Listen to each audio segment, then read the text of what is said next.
बरसात के मौसम ने अचानक करवट बदल ली और कुछ दिनों से आंधी तूफान ने लगातार अपना कहर ढाना शुरू कर दिया था। लगता है आज फिर आंधी तूफान आ गया है। रोज रोज आंधी तूफान ने घर में खाना बनाना मुश्किल कर दिया है। पूनम जल्दी से खिड़की पर लगा बोरे का पर्दा गिरा देती है, लेकिन तब तक बाहर की धूल और गंदगी घर के अंदर आ चुकी थी। पूनम ने देखा कि चूल्हे पर चढ़ी कढ़ाई में कुछ कंकड़ पत्थर गिरे हुए थे।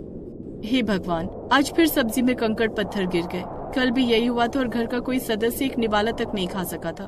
पूनम सब्जी में से कंकड़ और पत्थर निकालकर फेंक देती है। खाना बनाकर वो सबके लिए खाना लगाती है। जब घर के सभी लोग खाना शुरू करते हैं, पूनम बहू, सब्जी में कितनी मिट्टी है, दांतों के नीचे मिट्टी लग रही है। मैंने तो सब्जी को अच्छी तरह से धोया था, लेकिन बाहर बहुत जोर की आंधी तूफान आ रही थी। लगता है सब्जी में धूल मिट्टी पड़ गई है। ये सब्जी मुझसे तो नहीं खाई जाएगी। बहू, अगर घर में गुड़ हो तो मुझे ला कर दे दे, मैं गुड़ के साथ रोटी खा लूंगा। पूनम रसोई में जाकर गुड़ के डब्बे को खोलकर देखती है। गुड़ तो खत्म हो चुका है। अब बाबूजी को क्या जवाब दूंगी। पूनम अपने ससुर के पास जाती है और उन्हें बताती है कि घर में गुड़ नहीं है। कोई बात नहीं, गुड़ नहीं है तो नमक दे दे। पूनम रसोई से नमक लाकर विपिन को देती है। रमेश और विमला भी पूनम से नमक की मांग करते हैं और घर के सभी सदस्य नमक के साथ रोटी खाते हैं। खाना खाने के बाद सारी सब्जी बर्बाद हो गई है, इन्हें बाहर कुत्तों को डाल देती हूँ। पूनम सारी सब्जी घर के बाहर कुत्तों को डाल देती है। रमेश इतनी मुश्किल से मजदूरी करके पैसे कमा कर लाता है और तूने सारी सब्जियां कुत्तों को डाल दी। क्या करती माँ जी, ये सब्जी खाई भी नहीं जाएगी। आंधी तूफान ने सब्जी का जायका ही बिगाड़ दिया है। प्रकृति भी हम गरीबों की परीक्षा लेती है। बारिश के मौसम में अचानक से आंधी तूफान की नई मुसीबत हमारे सर पर डल गई। हमारी टूटी फूटी झोपड़ी के अंदर पहले बारिश का पानी आता था और अब आंधी तूफान के साथ धूल मिट्टी आती है। माँ जी, अगर हमारे पास भी पक्का मकान होता तो हमें इतनी परेशानी न उठानी पड़ती।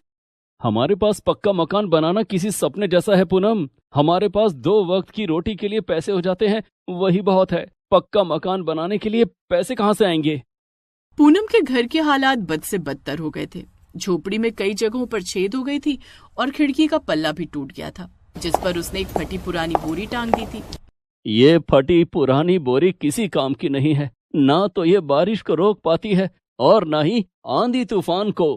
बाबूजी, मैं घर की मरम्मत का इंतजाम करती हूँ। हमें बहुत जल्द आंधी तूफान के प्रकोप से छुटकारा मिल जाएगा। लेकिन तू क्या करेगी बहू? घर की मरम्मत के लिए अच्छे खासे पैसे चाहिए। कुछ न कुछ इंतजाम हो जाएगा बाबूजी, मुझे पूरा भरोसा है। दूसरे दिन पूनम खिड़की पर टंगी बोरी के चारों कोने पर कील गाड़ देती है। अब आंधी तूफान भी इस बोरी का कुछ नहीं बिगाड़ पाएगी। अब उसका ससुराल सुरक्षित है, ऐसा सोचकर वो खाना बनाने लगती है। भगोने में आटा निकालकर वो आटा लगाने वाली थी कि तभी बहुत तेज आंधी तूफान आता है और खिड़की पर लगी बोरी अपने साथ उड़ा कर ले जाता है। खिड़की से बोरी हटते ही आंधी तूफान की धूल मिट्टी घर के अंदर आने लगती है। काफी देर के बाद जब आंधी तूफान का तांडव शांत होता है तो पूनम देखती है कि आटे में धूल मिट्टी और गंदगी पड़ चुकी थी। हे भगवान, अब मैं सबको क्या खिलाऊंगी। सब्जी तो बन गई लेकिन रोटी नहीं बन पाई। अब तो घर में आटा भी खत्म हो गया है। इनको काम पर भी जाना है, बिना खाना खिलाए काम पर कैसे जाने दूं? पूनम अपनी पड़ोसन ललिता के पास जाकर थोड़ा आटा उधार मांगती है। बहन, मेरे पास थोड़ा सा आटा बचा है, ये तुम ले जाओ। धन्यवाद बहन, मैं कल तुम्हें आटा लौटा दूंगी। अरे नहीं बहन, कैसी बात कर रही हो, मुझे आटा नहीं चाहिए। पूनम आटा लेकर घर आती है और रोटियां बनाती है। आटा बहुत थोड़ा सा था, जिससे सिर्फ 6 रोटियां बन पाती हैं। 6 रोटियां ही बन पाई हैं। 2-2 रोटियां सबको खिला देती हूँ। वो सबको 2-2 रोटियां खिला देती है और खुद भूखी रह जाती है। पूनम, तुमने खाना नहीं खाया? आप लोग खा लीजिए, मैं बाद में खा लूंगी। बाद में क्या खा लेगी? मैंने देखा है रोटियां खत्म हो चुकी हैं। ले तू एक रोटी खा ले। माँ जी, काश मैं हमारे घर के लिए कुछ कर पाती। इस आंधी तूफान ने हमें बहुत दिनों से परेशान कर रखा है। बहू, तू ही तो कहती थी ना कि एक दिन सब ठीक हो जाएगा, फिर हिम्मत क्यों हार रही है? मैं आज मालिक से कुछ रुपए उधार मांग लूंगा, जिससे हम अपने घर की मरम्मत कर लेंगे। फिर आंधी तूफान हमारा कुछ नहीं बिगाड़ पाएगी। उस दिन रमेश काम पर जाता है। सारा दिन काम करने के बाद वो अपने मालिक से 1000 रुपए उधार मांगता है। रमेश, तू तो जानता है कि मैं किसी को 1 रुपया भी उधार नहीं देता। अगर काम करना है तो कर, नहीं तो मुझे बहुत मजदूर मिल जाएंगे। मालिक, मैं तो काम करने के लिए तैयार हूँ, मुझे उधार नहीं चाहिए। बस आप काम से निकालने की बात मत करना। काम खत्म होने के बाद मालिक रमेश को उस दिन की दिहाड़ी देता है। उन पैसों से वो राशन लेकर घर आ जाता है। पूनम, राशन और सब्जियों को संभाल कर रखना, कहीं इन पर भी आंधी तूफान की बुरी नजर न लग जाए। पूनम राशन और सब्जियों को प्लास्टिक की बोरी से ढक देती है और रात का खाना बनाने लगती है। लेकिन उसी वक्त फिर बहुत जोरों का आंधी तूफान आने लगता है और झोपड़ी की छत को अपने साथ उड़ा कर ले जाता है। आंधी तूफान के साथ सड़क की गंदगी घर के अंदर आ जाती है और खाने पर गिरने लगती है। हमारे तो जैसे खाने पर ग्रहण लग गया है। आंधी तूफान भी यही इंतजार करती है कि कब हमारे घर पर खाना बने और वो हम पर मुसीबत बनकर टूटे। सारा खाना और राशन खराब हो गया है। अब तो हमारे सर पर छत भी नहीं है। हे भगवान, ये सब क्या हो रहा है? इस आंधी तूफान ने मेरी सारी मेहनत पर पानी फेर दिया है। इस तरह से तो हम भूखे मर जाएंगे। आज की रात हमें इसी तरह गुजारनी होगी, भूखे पेट खुले आसमान के नीचे। कल सुबह ऐसा क्या हो जाएगा? हमें तो कल भी ऐसे ही दिन गुजारने हैं। माँ जी, मैं काम की तलाश में जा रही हूँ। बहू, तू अब काम करेगी? माँ जी, इसके अलावा और कोई रास्ता भी तो नहीं है। हमारे सर पर छत नहीं है, खाना बनाने के लिए न राशन है न रसोई। ठीक है बहू, भगवान करे कि तुझे आज ही कोई अच्छा काम मिल जाए। पूनम काम की तलाश में इधर उधर भटकने लगती है। वो कई लोगों से काम मांगती है, लेकिन कोई भी उसे काम नहीं देता। थक हार कर वो एक सड़क के किनारे बैठ जाती है।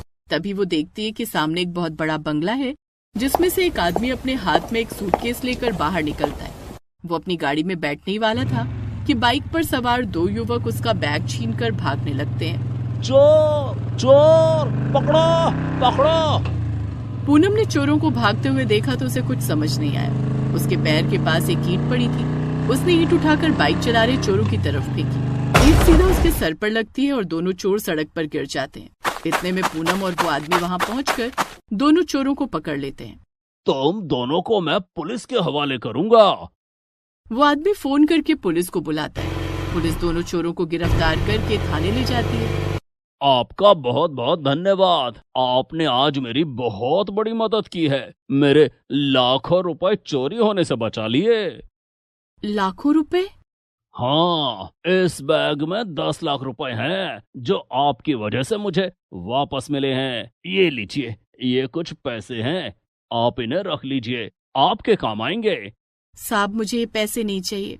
अगर आप मेरी मदद करना चाहते तो मेरे पति को कुछ काम दे दीजिए। हम लोग बहुत गरीब हैं। मेरे पति मजदूरी करते जिससे हमारा गुजारा नहीं चल पाता। कई दिनों से आने वाले आंधी तूफान ने हमारा घर तक उजाड़ दिया है। हम भूखों मरने के लिए मजबूर हैं।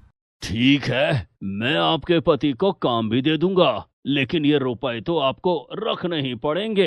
कल अपने पति को लेकर मेरे घर आ जाना। ठीक है साहब। पूनम पैसे लेकर घर आती है। वो पैसे गिनती है तो पूरे 10,000 रुपए थे। पूनम अपने सास ससुर को सारी बात बताती है। पिताजी, इन पैसों से हम अपना पक्का मकान बनाएंगे, जिसके बाद चाहे आंधी आए या तूफान, हमारे खाने को किसी की नजर नहीं लगेगी। शाम को जब रमेश मजदूरी से लौटता है तो पूनम उसे 10,000 रुपए देकर सारी बात बताती है। दूसरे दिन वे दोनों उस आदमी के घर जाते हैं, जहां वो आदमी रमेश को अच्छी तनख्वाह पर अपने घर काम पर रख लेता है। रमेश और पूनम दोनों मिलकर अपना पक्का मकान बनाते हैं और रमेश अपनी नौकरी पर जाने लगता है।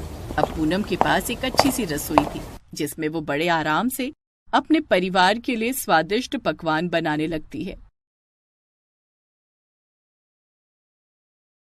श्रेया और ईशा दोनों बहनें थीं। वो दोनों बहुत गरीब थीं। उनके माँ बाप भी नहीं थे और हाल ही में उन दोनों ने ये फैसला किया था कि दोनों अब शहर जाएंगी और वहीं पर कुछ काम ढूंढेंगी ताकि उनकी गरीबी दूर हो सके।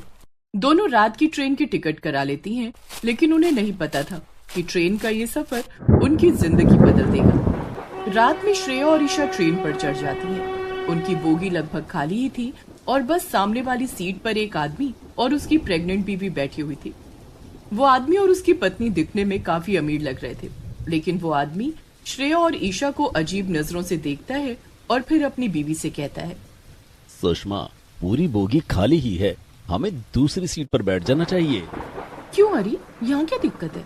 अरे सुषमा, ये दोनों लड़कियां गरीब हैं और गांव की लग रही हैं। ये सब गांव के लोग बड़े बुरे होते हैं। कहीं इन्होंने तुम्हारे जेवर वगैरह चुरा लिए तो?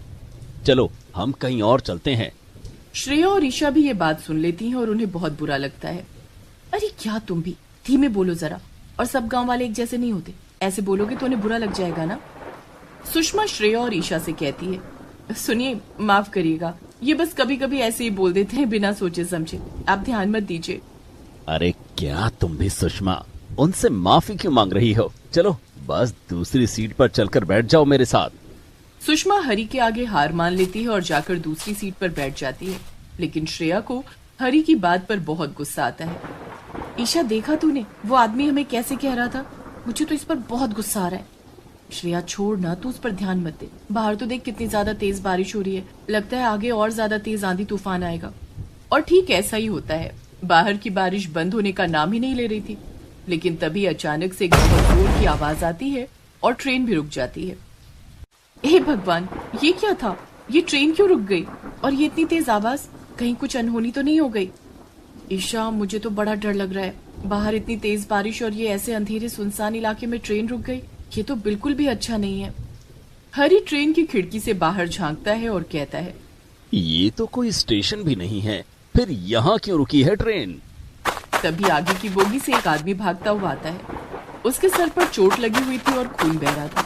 हरी उसे रोक कर कहता है, अरे भाई क्या हुआ, तुम्हें चोट कैसे लगी और तुम भाग क्यों रहे हो? अरे भैया, ट्रेन के आगे के डब्बों का एक्सीडेंट हो गया है। वो तो अच्छा था कि ज्यादा लोग नहीं थे, मगर ड्राइवर बहुत बुरी तरह घायल हुआ है और कई लोगों को चोटें भी आई हैं, इसीलिए ट्रेन यहाँ रुक गई। ये सुनकर श्रेया, ईशा, सुषमा और हरी सब घबरा जाते हैं। हे भगवान, अब क्या होगा? बाहर इतनी जोरों की बारिश और तूफान है, अब हम कहाँ जाएंगे? पर भाई, तुम कहाँ भाग रहे हो? वो तो मुझे भी नहीं पता, मैं बहुत डर गया था और मुझे कुछ समझ नहीं आया, इसलिए पीछे के डिब्बों की तरफ भागने लगा। तो अब तुम हमारे साथ यहीं रुक जाओ, ये डब्बा सेफ है और मुझे पूरा यकीन है कि ट्रेन के एक्सीडेंट की खबर मिलते ही सरकार हमारे लिए मदद जरूर भेजेगी। तब तक हमें यहीं रुकना चाहिए, इतनी बारिश के चलते बाहर जाना सुरक्षित नहीं। ओह अच्छा, ठीक है, वैसे मेरा नाम बंटी है। सब एक दूसरे को अपना नाम बताते हैं और फिर उसी डब्बे में रुक जाते हैं और मदद आने का इंतजार करने लगते हैं। लेकिन बारिश की वजह से ठंड भी बढ़ रही थी और सुषमा को बहुत ठंड लग रही थी, वो थर थर कांप रही थी। सुषमा, तुम चिंता मत करो, जल्दी ही कोई हमें बचाने आ जाएगा। हरी और सुषमा की बात सुनकर श्रेया अपने बैग में से कंबल निकालकर सुषमा को दे देती है। वो हम गांव से शहर में रहने जा रहे थे, इसीलिए हमारे पास घर का ज्यादातर सामान मौजूद है। देखा तुमने हरी, तुमने शुरू में इन्हें कैसा समझा था, मगर ये लोग कितने अच्छे हैं। मैंने कहा था ना, इतनी जल्दी किसी को कुछ भी नहीं कहना चाहिए। आप दोनों मुझे माफ कर दीजिए, मैंने आप लोगों को बुरा भला कहा था। नहीं, कोई बात नहीं, अब हम मुसीबत में हैं तो हमें एक दूसरे की मदद तो करनी ही चाहिए, वैसे भी इंसान ही तो इंसान के काम आते हैं। श्रेया और हरी बातें कर ही रहे थे कि तभी अचानक से सुषमा के पेट में जोरों का दर्द होने लगता है। वो 8 महीने की प्रेग्नेंट थी। हरी, मेरे पेट में अचानक से बहुत तेज दर्द हो रहा है, लगता है समय आ गया है हरी, जल्दी से कुछ करो वरना दर्द से मैं मर जाऊंगी। क्या? मगर अभी तो बस 8 महीने ही हुए हैं और हम हॉस्पिटल कैसे जाएंगे सुषमा? बाहर तो बड़ी तेज बारिश हो रही है, ऐसे में कुछ अनहोनी हो गई तो? दीदी, सुषमा दीदी, आप चिंता मत करो। हरी भैया, मंटी भैया, आप दोनों कुछ देर के लिए बाजू वाले डिब्बे में चले जाइए, हमें अभी की अभी बच्चे की डिलीवरी करनी होगी। क्या? मगर तुम दोनों ये कर तो लोगी ना? देखो, मेरी पत्नी या बच्चे को कुछ नहीं होना चाहिए। हाँ, हम कर लेंगे, गांव में ऐसा अक्सर होता है, हमने देखा है दाई माँ को बच्चे की डिलीवरी कराते हुए। और फिर अब हमारे पास कोई और चारा भी तो नहीं है ना, इतनी बारिश में हॉस्पिटल कैसे जाएंगे? और हमें तो ये भी नहीं पता कि ये जगह कौन सी और यहाँ हॉस्पिटल है भी या नहीं। अच्छा ठीक है हरी भाई, चलो, हमें ज्यादा देर नहीं करनी चाहिए, सुषमा भाभी को दर्द हो रहा है। बंटी हरी को लेकर दूसरे डब्बे में चला जाता है और श्रेया और ईशा सुषमा को लिटा देती हैं। सुषमा दीदी, चिंता मत करो, थोड़ी देर में सब ठीक हो जाएगा। श्रेया और ईशा मिलकर सुषमा की डिलीवरी करा देती हैं। थोड़ी ही देर में एक छोटी सी बच्ची के रोने की आवाज आने लगती है, जिसे सुनकर हरी खुश होकर वापस इसी डिब्बे में आ जाता है। हरी और सुषमा को एक प्यारी सी बच्ची हुई थी। हरी अपनी बच्ची को गोद में उठा लेता है और कहता है, तुम दोनों का बहुत बहुत शुक्रिया श्रेया और ईशा, मैं तुम्हारा एहसान कभी नहीं भूलूंगा। अरे कोई बात नहीं, और हमने मिलकर सुषमा दीदी के कपड़े भी बदल दिए, और ये जगह भी साफ कर दी है। अब बस जल्दी से हमारे लिए सरकार मदद भेज दे और हम इस तूफान से आजाद हो जाएं। लेकिन तभी बंटी अपना फोन चेक करता है और परेशान होकर कहता है, एक बुरी खबर है। अभी अभी मैंने अपने फोन पर न्यूज देखी। सरकार मदद तो भेजना चाहती है, मगर तेज तूफान के चलते उन्हें हमारी मदद के लिए आने में लगभग 2 दिन लग जाएंगे। क्या 2 दिन? मगर 2 दिन हम इस ट्रेन में कैसे रहेंगे? चिंता मत करो दीदी, रह लेंगे, रहना ही पड़ेगा। हमारे पास अब बस एक ही तरीका बचा है। और वो क्या? हमें इस ट्रेन के डब्बे को ही 2 दिन के लिए अपना घर बनाना पड़ेगा। हमारे पास घर का लगभग सारा सामान है। जितना भी खाना पीना है हम उसे संभाल कर इस्तेमाल करेंगे। बच्ची के लिए दूध भी है। हम इस बोगी को ही अच्छे से साफ सुथरा करके यहीं रुकेंगे। हाँ, ईशा सही कह रही है, बस हमें मिलकर काम करना होगा। ठीक है, फिर मैं अभी आता हूँ। मैंने आगे वाली एक बोगी में देखा था कि वहाँ पर कई सारी पानी की बोतल रखी हुई थी और साथ में चिप्स के कुछ पैकेट भी। मैं उन्हें ले आता हूँ हमारे खाने के लिए। और हाँ, हमारे पास टिफिन है, उसमें रोटी सब्जी रखी हुई है। साथ ही हमारे पास एक छोटा सा स्टोव भी है और बर्तन भी। साथ ही हमारे पास दाल चावल भी है, हम उसे पका कर खा भी सकते हैं। 2 दिन हमें खाने की कोई परेशानी नहीं होगी। हाँ, और बाथरूम तो यहाँ है ही। बस अब जल्दी से बारिश रुक जाए और सरकार हमारे लिए मदद भेज दे। फिर क्या था, सब अपने अपने काम में लग जाते हैं। बंटी चिप्स के पैकेट और पानी की कई सारी बोतलें लेकर आता है और ईशा श्रेया मिलकर अपने छोटे से स्टोव पर दाल चावल बना लेती हैं। सब लोग मिलकर खाना खा लेते हैं और आराम करने लगते हैं। कब सबकी आंख लग जाती है पता ही नहीं चलता। सुबह हो जाती है और सबकी नींद खुल जाती है। ईशा और श्रेया खिड़की से बाहर देखती हैं, मगर अब भी बारिश रुकी नहीं थी। तेज हवाएं चल रही थी और किसी के आने की कोई खबर नहीं थी। लेकिन तभी उनकी नजर हरी पर पड़ती है। हरी स्टोव के पास बैठकर सबके लिए चाय बना रहा था। अरे हरी भैया, आप क्यों कर रहे हैं? हम कर देते ना। अरे कोई बात नहीं, मैं भी बहुत अच्छी चाय बनाता हूँ। हाँ सही कहा, हरी बहुत अच्छी चाय बनाते हैं। एक बार इनके हाथ की चाय पी लोगी तो मजा आ जाएगा। शहर में मेरा बहुत बड़ा रेस्टोरेंट है, मुझे भी सब बनाना आता है। वैसे तुम दोनों गांव से शहर क्यों जा रही थी? वो हरी भैया, हाल ही में हमारे माँ बाप गुजर गए। हम बहुत गरीब हैं, इसलिए हमने फैसला किया था कि अब गांव छोड़कर हमेशा के लिए हम शहर चले जाएंगे और वहीं कोई नौकरी ढूंढेंगे। अच्छा, तो तुम लोगों ने कुछ सोचा? कहाँ रुकोगे, क्या करोगे? इतने बड़े शहर में ऐसे अकेले रहना आसान बात नहीं है। नहीं, अभी तक तो नहीं। अभी तो बस हम गांव से बाहर जाने के लिए निकल पड़े हैं। आगे जो ऊपर वाला चाहेगा वो होगा। अरे ये तो अच्छी बात है। मेरा मतलब है, एक बार हम सब यहाँ से निकल जाए तो तुम दोनों आकर हमारे घर में रह सकती हो। हाँ, और तुम दोनों मेरे रेस्टोरेंट में नौकरी भी कर सकती हो। कैसा रहेगा? क्या? मगर हम कैसे? आपका रेस्टोरेंट तो कितना बड़ा होगा। अरे तुम दोनों ने हमारी इतनी मदद की, अगर तुम नहीं होती तो ना जाने मेरा और मेरे बच्चे का क्या होता। तुम क्या कोई छोटे मोटे लोग हो? अब मना मत करना, हम तुम्हें नौकरी तो दे ही सकते हैं। बस हमारी खातिर ये नौकरी कर लो। अच्छा ठीक है, मगर पहले हम यहाँ से निकल तो जाएं, फिर आप लोग जैसा कहेंगे वैसा ही होगा। देखते ही देखते मुश्किल के ये 2 दिन कैसे कट जाते हैं पता ही नहीं चलता।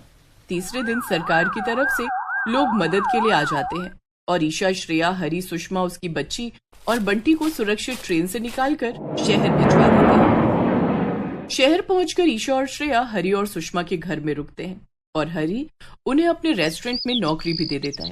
इस तरह एक एक्सीडेंट उन सब की जिंदगी बदल देता है। Please subscribe this channel.